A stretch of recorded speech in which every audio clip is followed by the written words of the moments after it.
Bonjour et bienvenue dans la chambre calme. Avant de commencer, j'aimerais apporter une précision. Dans cet épisode, il sera question d'expériences douloureuses, notamment d'abus et de violences sexuelles. Si ce sont des sujets sensibles pour vous, je vous invite à écouter en prenant soin de votre rythme ou à mettre cet épisode de côté pour le moment. Il y a quelque temps, j'ai partagé un texte sur les réseaux sociaux après avoir lu 2 livres. La Consolation de Flavie Flament et La Fabrique des pervers de Sophie Chauveau. La Consolation raconte comment Flavie Flament, devenue adulte, retrouve peu à peu le souvenir d'un viol subi à l'adolescence. Une mémoire longtemps enfouie qui refait surface au fil d'un lent cheminement intérieur. La Fabrique des pervers, quant à lui, explore les dynamiques d'emprise, les violences familiales parfois sexuelles et la manière dont elles peuvent se transmettre en silence de génération en génération. Ce n'est pas seulement un livre sur les faits, mais sur les non-dits, les pactes implicites, les injonctions à taire et ce que cela laisse en héritage. Parfois, les livres ne font pas que raconter. Ils réveillent, ils mettent en lumière ce qui restait tapi dans l'ombre. En refermant ces 2 récits, quelque chose en moi a remué. Ce n'était pas une douleur neuve, plutôt une mémoire ancienne partagée. J'ai écrit non pas pour témoigner, mais pour dire, pour que d'autres peut-être se sentent moins seuls à traverser ce qui ne se dit pas. Je ne m'attendais à rien, ou peut-être à ce que ça résonne quelque part. Et parmi les réponses reçues, il y a eu celle d'une femme. Elle m'a bouleversée. Pas parce qu'elle a raconté, elle a dit très peu de choses en réalité, mais parce que ses silences laissaient deviner.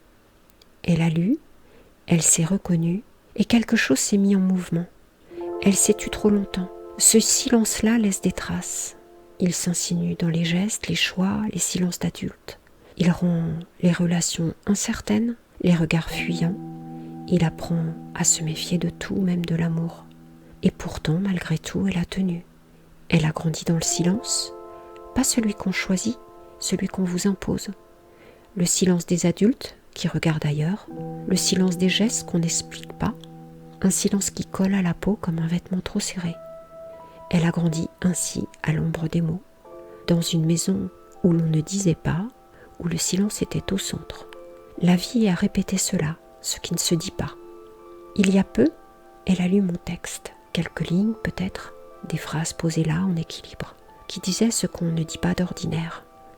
Et quelque chose en elle s'est fissuré, pas violemment, doucement, juste assez pour laisser passer un souffle. Elle n'a pas crié, elle n'a pas dénoncé, mais elle a résisté à sa façon chaque jour où elle a tenu debout, où elle a souri sans y croire, où elle a aimé sans savoir comment. Elle a tenu tête à ce qui voulait la faire taire pour toujours. Elle m'a écrit quelques mots, une brèche. Elle m'a dit qu'elle s'était reconnue. Elle aussi portait des couleurs qu'on n'efface pas. Elle évoquait un vêtement ou peut-être un souvenir. Ce n'était pas très clair, mais je savais ce qu'elle voulait dire. Et quand j'ai lu son message, quelque chose s'est déplacé en moi. Ce n'était pas un cri, c'était un souffle, infime mais essentiel. Il m'a remise en mouvement, et de ce frémissement est née ma voix. J'ai compris que l'écriture ne suffisait plus, qu'elle avait sa force, oui, mais qu'il fallait continuer, aller plus loin par la voix. Dire, cesser de se taire, faire entendre ce qui restait en apnée. Parler, c'est faire bouger, c'est permettre la transmission, c'est ne plus avoir honte, c'est redonner une place à celles et ceux qu'on a voulu faire disparaître sous la honte. À celles et ceux qui ont connu la confusion, le doute, la sidération, la peur de ne pas être cru, la peur d'en dire trop ou pas assez, le dégoût de soi, le corps qu'on fuit, le sommeil qui trahit, les mots qui ne sortent pas, je veux dire ceci, vous n'êtes pas seul. Depuis, nous avons entamé un travail ensemble. Nous le déplions lentement, dans le respect de son rythme, de ses silences, de ses forces en sommeil. Elle murmure, elle esquisse, elle se relève. Elle rase encore les murs parfois, mais ce n'est plus la honte, c'est parce que le monde est bruyant et qu'elle réapprend à marcher dedans. Je pense à elle comme à une anémone, fleur marine fragile mais tenace. Elle s'ouvre avec le temps à la lumière. Il lui faudra du temps encore, oui, du temps. Mais elle est en chemin, et ce mouvement, cette infime bascule, c'est déjà immense. Elle parle à nouveau, et ceux qui l'écoutent enfin comprennent ce que signifie raser les murs. Anémone a accepté que je parle d'elle pour que son histoire à peine éclose puisse résonner avec d'autres. Et je voudrais lui dire ceci en tant qu'accompagnante, mais surtout comme quelqu'un qui voit en elle bien plus que ce que le passé a tenté de réduire. Je sais que longtemps, Anémone, tu as rasé les murs pour te protéger. Ce geste, je le reconnais, c'est celui de celles et ceux qui ont appris à se faire oublier pour survivre. Raser les murs, c'est souvent ce qu'on fait quand le monde semble hostile, quand on ne sait plus si quelqu'un va surgir pour blesser.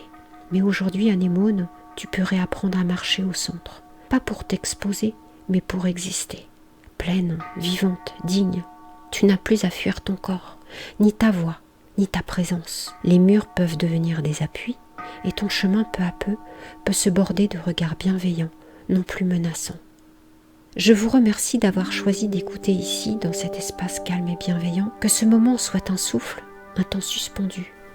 Et si en silence quelque chose résonne en vous, si vous souhaitez déposer un mot, un témoignage ou simplement être entendu, cet espace est ouvert. Vous pouvez également me contacter via la messagerie indiquée dans la description de cet épisode. Merci de votre présence et merci de votre écoute. À bientôt dans la chambre calme.